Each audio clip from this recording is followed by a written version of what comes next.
오늘은 성화 현재적 구원이란 제목으로 하나님의 말씀 함께 나눕니다.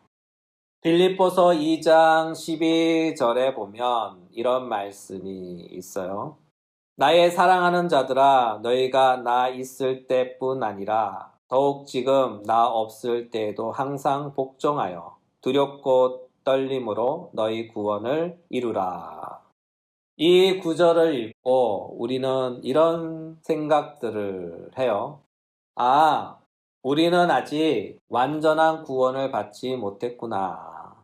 또는, 우리는 구원받기 위해 무엇인가를 또 열심히 해야 하는구나 하는 생각들을 합니다. 이와 같은 맥락 안에서 간혹 어떤 목사님들은 이렇게 말씀하시기도 하시죠. 구원받고 싶으면 이렇게 하세요.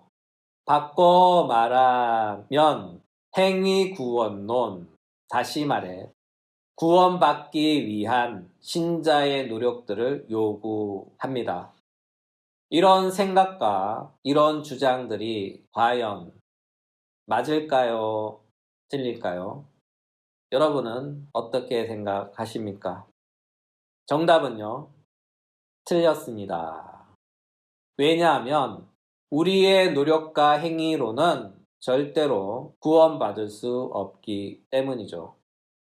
만약에 말이죠, 우리의 노력이나 행위로 구원받을 수 있었다면 하나님은 당신의 독생자 아들을 이 세상에 보내지 않았을 거예요. 왜요? 인간에게 아직 희망이란 것이 남아 있기 때문이죠. 그러나 하나님은 이 세상에 당신의 아들을 파송하셨죠. 이것이 의미하는 바가 무엇일까요? 인간에게는 신락 같은 희망도 없기에 하나님은 당신의 아들을 우리를 위해 이 땅에 파송하신 거예요. 왜냐하면 타락한 인간은 그 자신의 구원을 위해 그 어떤 것도 할 수 없기 때문이죠. 그렇다면 여기서 궁금증이 하나 생기죠. 아니 목사님, 그렇다면 방금 사도 바울이 빌립보서 2장 12절을 통해 우리에게 하신 말씀은 무엇인가요? 하는 질문입니다. 네, 아주 좋은 지적이에요. 이에 대한 대답은 이렇습니다. 우리는 이미 구원받았지만 그럼에도 우리는 여전히 구원받아야 합니다. 이 말을 들으면 어떤 분들은 속으로 또 욱하며 이런 말씀을 하셔요. 아니 목사님, 지금 말장난해요? 그게 무슨 말이죠? 라고 성난 표정을 지으며 따집니다.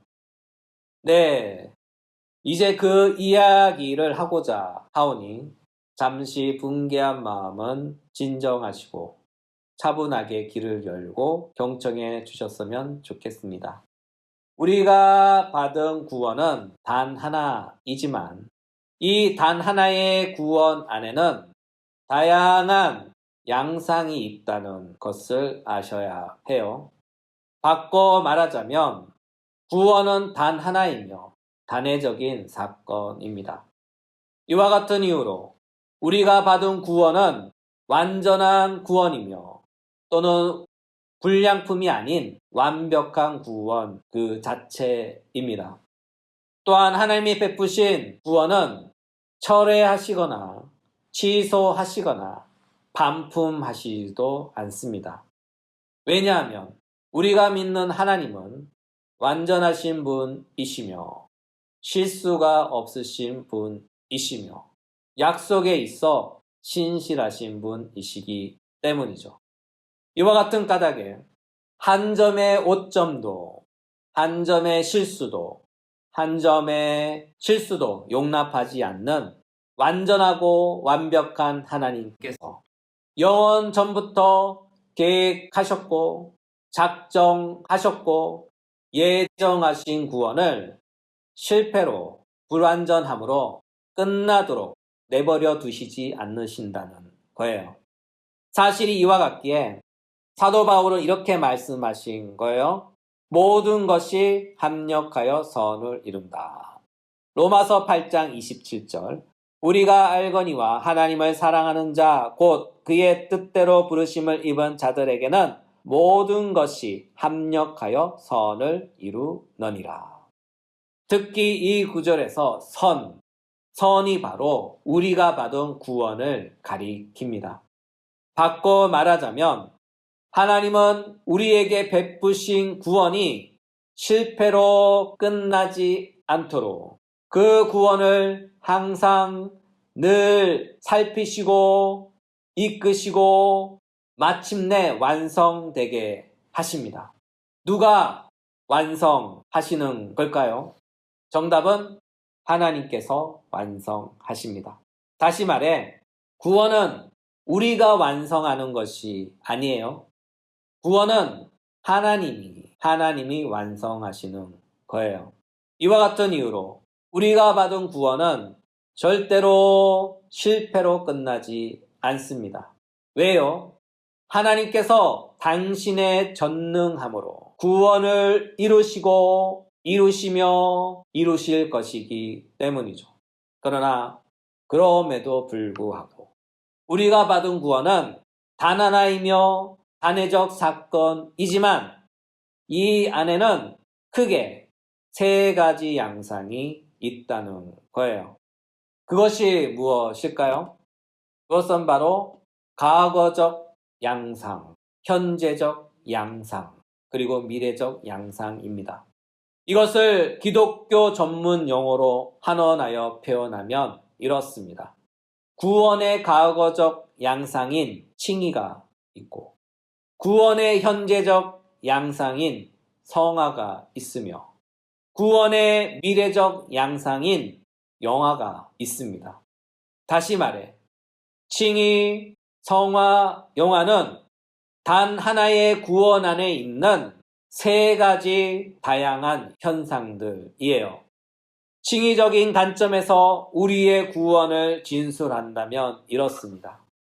우리가 아직 죄인 되었을 때 하나님은 우리의 구원을 이미 이루어 놓으셨어요. 로마서 5장 8절. 우리가 아직 죄인 되었을 때 그리스도께서 우리를 위하여 죽으심으로 하나님께서 우리에 대한 자기의 사랑을 확증하셨느니라. 사도는 이 구절을 통하여 무엇이라고 말씀합니까? 우리가 아직 죄인 되었을 때 하나님께서 우리 죄를 위해 당신의 아들을 십자가에서 죄의 값으로 내어주심으로써 우리를 향한 당신의 사랑을 확증하셨다고 합니다. 여기서 확증이라는 말씀을 주목해 보셔요. 이에 해당하는 헬라어는 시니스테신입니다. 이 단어의 뜻은 드러내고 계신다 또는 입증하고 계신다 하는 말이에요. 한원하면 하나님은 예수님의 십자가를 통해 우리를 향한 당신의 사랑을 입증하셨다 하는 거예요. 여기서 우리를 향한 하나님의 칭의, 곧 의롭다 하심의 근거가 발생하는 것이죠. 하나님께서 우리를 어떻게 의롭게 하셨습니까? 바로 십자가를 통해서 예수님의 핏값으로 우리를 의롭게 하신 것이죠. 이것을 기독교 전문 용어로 표현하면 대속이라고 해요. 세례 요한은 예수님을 향하여 이렇게 증거하셨죠. 보라, 세상 죄를 지고 가는 하나님의 어린 양이로다. 그렇습니다. 예수님은 이 세상 죄를 담당하신 하나님의 대속의 예물입니다. 이와 같은 이유로 성경은 이렇게 말씀하셔요. 히브리서 9장 22절. 율법에 따라 거의 모든 물건이 피로써 정결하게 되나니 피 흘림이 없은즉 사함이 없느니라. 레위기 17장 11절. 육체의 생명은 피에 있음이라. 내가 이 피를 너희에게 주어 제단에 뿌려 너희의 생명을 위하여 속죄하게 하였나니 생명이 피에 있으므로 피가 죄를 속죄하느니라. 따라서 성경은 말씀합니다. 피가 죄를 사한다. 이와 같은 이유로 죄사함의 피가 없다면 그 어떤 누구도 죄 용서 못 받습니다. 예수님은 말씀하셨어요. 인자가 온 것은 섬김을 받으려 함이 아니라 도리어 섬기려 하고 자기 목숨을 많은 사람의 대속물로 주려 함이니라. 예수님의 이 말씀을 한마디로 요약하면 난 이 세상에 죽으러 왔다. 그렇습니다. 예수님께서 하늘의 영광스럽고 평안하고 모든 것이 보장된 영화로운 곳에서 세상의 귀족의 자녀로 또는 이 세상의 부유한 왕국의 왕으로 오신 것이 아니에요. 우리의 주님은 이 세상에서 가장 낮고 천하고 불편한 마국간에서 태어나셨으며 더욱이 찢어지게 가난한 집에서 태어나신 거예요. 우리는 이것을 이렇게 불러요. 비하입니다. 우리 주님은 자기 자신을 스스로 낮추신 것이죠. 이와 같은 맥락에서 기독교의 겸손의 원인이자 창시자는 바로 예수님이에요. 그러므로 기독교의 가장 기본적인 자세, 그것은 바로 겸손, 곧 자기 비하입니다. 이와 같은 맥락에서 겸손한 자가 예수님의 참 제자가 됩니다. 자기를 낮추는 자가 예수님의 참 제자입니다. 이처럼 겸손은 기독교의 지고한 미덕이에요. 기독교는 겸손의 창시자를 따라서 자신을 스스로 낮추는 겸손한 자가 되어야 합니다. 이와 같은 이유로 자기를 뽐내고 드러내고 높이는 자는 예수님의 제자가 아니겠지요? 그것은 사탄의 제자입니다. 사탄이 그 옛날 첫사람 아담을 찾아와서 아담에게 무엇이라고 속삭였습니까? 선악과 한번 먹어봐. 선악과 한번 잤어봐. 사탄의 이 말 속에 숨겨진 그 깊은 의도는 무엇일까요? 하나님의 말씀대로 살지 말고 이제는 내 뜻대로 한번 살아봐. 너도 내 자신으로 살아봐. 너도 내 인생의 주인공이 되어 살아봐. 라고 유혹한 것이죠. 그랬던 그가 다시 예수님을 찾아와 이렇게 유혹했어요. 첫사람 아담처럼 예수 너도 너의 인생을 살아봐. 내가 너를 이 세상의 주인공으로 만들어 줄게. 하나님의 말씀에서 벗어나 이제 너의 꿈을 펼쳐봐.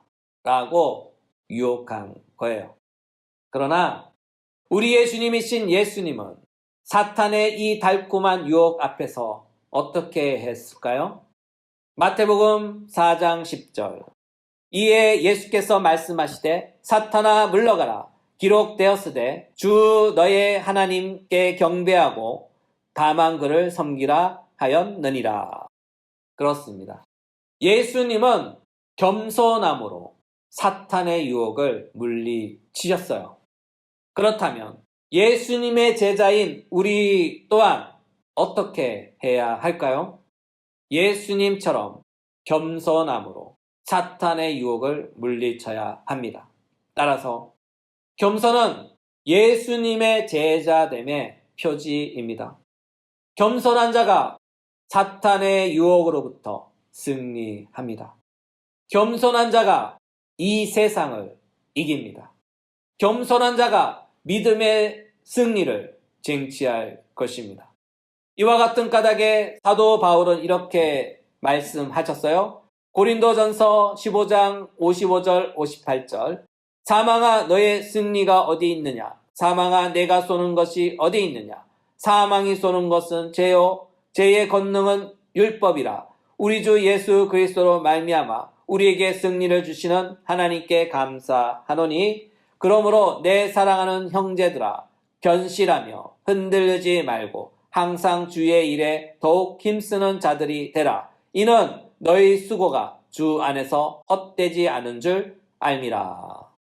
그러므로 겸손은 세상을 이기는 능력이자 기독교의 비결입니다. 따라서 겸손한 자가 세상을 이깁니다. 겸손한 자가 능력 있는 자입니다. 기독교인이 세상을 이기는 비결은 바로 겸손에 있어요. 이 사실을 꼭 기억하시기 바랍니다. 이와 같은 맥락에서 성화란 무엇일까요? 성화란 바로 겸손이에요. 겸손은 성화의 내용이죠. 자신을 낮추고 부인하며 하나님의 뜻을 받들어 헌신하며 하나님 말씀에 복종하는 삶입니다. 이것이 바로 성화이에요. 바꿔 말하자면 기독교 성화는 겸손입니다. 우리 주님은 이 세상 계실 때 성화에 관련하여 이렇게 말씀하셨어요. 누가복음 9장 23절 무리에게 이르시되 아무든지 나를 따라 오려거든 자기를 부인하고 날마다 제 십자가를 지고 나를 따를 것이니라. 누구든지 제 목숨을 구원하고자 하면 잃을 것이요 누구든지 나를 위하여 제 목숨을 잃으면 구원하리라. 우리 주님의 이 말씀을 의역하면 이렇습니다. 구원받은 사람이라면 구원받은 사람답게 살아야 한다.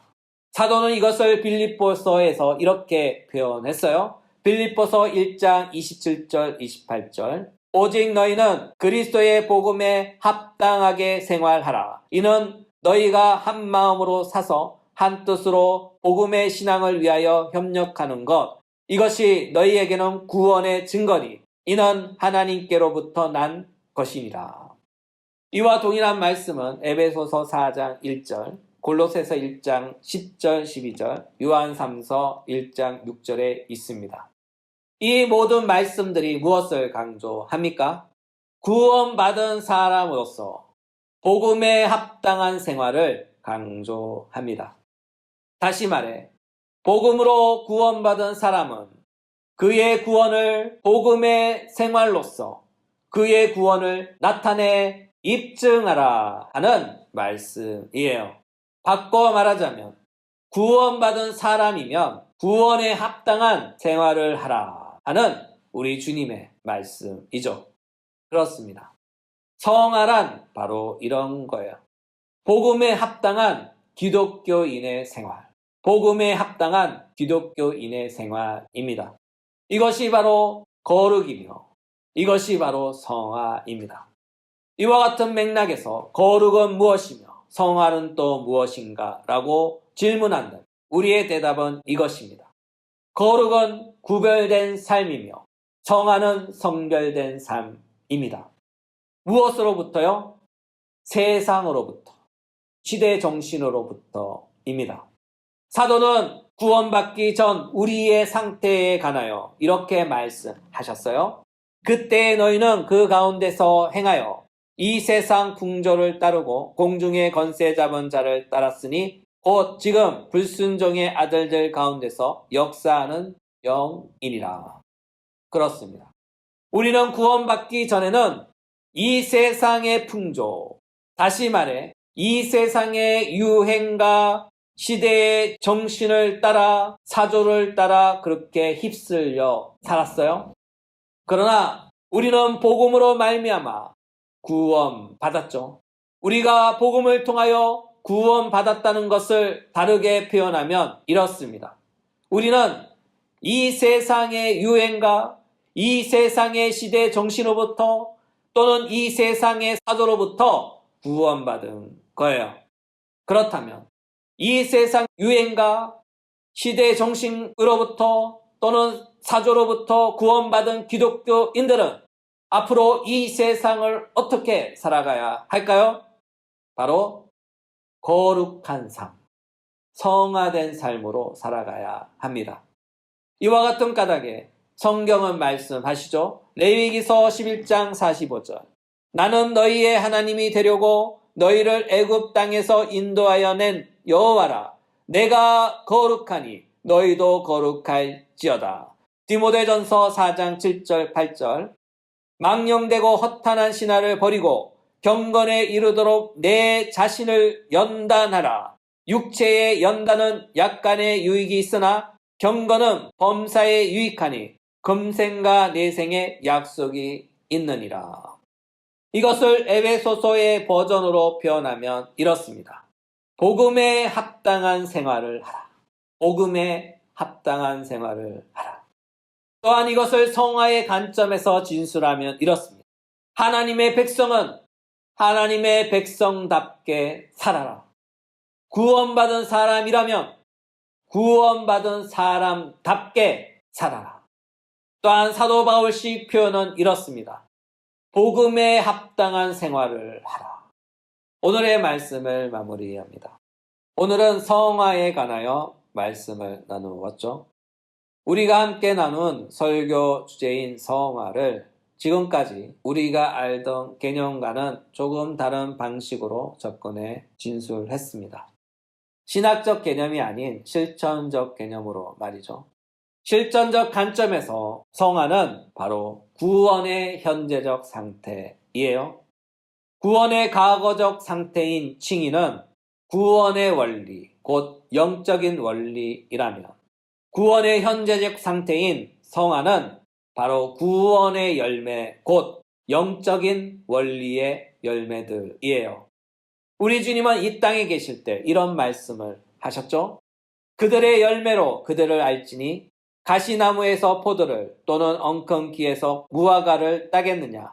이와 같이 좋은 나무마다 아름다운 열매를 맺고 못된 나무가 나쁜 열매를 맺나니 좋은 나무가 나쁜 열매를 맺을 수 없고 못된 나무가 아름다운 열매를 맺을 수 없느니라. 아름다운 열매를 맺지 아니하는 나무마다 찍혀 불에 던져지느니라. 이러므로 그들의 열매로 그들을 알리라. 우리 주님의 이 말씀을 받고 말하면 구원받은 사람은 구원받은 사람답게 산다 입니다. 오늘의 설교 주제에 맞게 표현하면 이렇습니다. 칭의받은 사람은 성화로 열매를 맺는다. 성화의 열매는 바로 겸손이에요. 자신을 스스로 낮추며 날마다 자기를 부인하며 자신에게 맡겨진 사명의 의무를 다합니다. 복음으로 합당한 생활을 살아냅니다.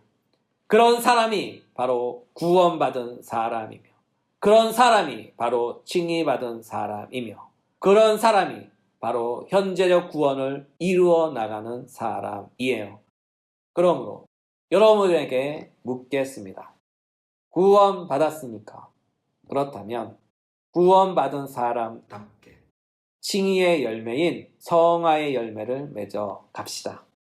날마다 복음에 합당한 생활로 자신이 구원받은 사람임을 증명해 보이며 자신의 구원을 매일 이루어가는 하나님의 거룩한 백성이 되시길 주 예수 그리스도의 이름으로 부탁합니다.